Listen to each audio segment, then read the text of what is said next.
லூக்கா எழுதிய நற்செய்தி அதிகாரம் 1 இறைவசனங்கள் 46 முதல் 55 முடிய. அதை கேட்ட மரியா பின்வருமாறு கூறினார்: ஆண்டவரை எனது உள்ளம் போற்றி பெருமைப்படுத்துகின்றது. என் மீட்பராம் கடவுளை நினைத்து எனது மனம் பேருவகை கொள்கின்றது. ஏனெனில் அவர் தம் அடிமையின் தாழ்நிலையை கண்ணோக்கினார்.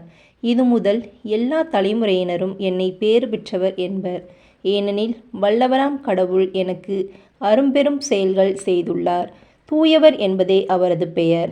அவருக்கு அஞ்சி நடப்போர்க்கு தலைமுறை தலைமுறையாய் அவர் இரக்கம் காட்டி வருகிறார். அவர் தம் தோள் வலிமையை காட்டியுள்ளார். உள்ளத்தில் செருக்குடன் சிந்திப்போரை சிதறடித்து வருகிறார். வலியோரை அரியணை நின்று தூக்கி எறிந்துள்ளார். தாழ்நிலையில் இருப்போரை உயர்த்துகிறார். பசித்தோரை நலன்களால் நிரப்பியுள்ளார். செல்வரை வெறுங்கையராய் அனுப்பிவிடுகிறார்.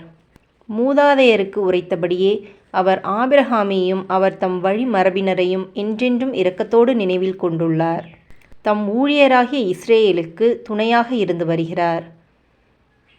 இது கிறிஸ்துவின் நற்செய்தி. கிறிஸ்துவே உமக்கு புகழ்.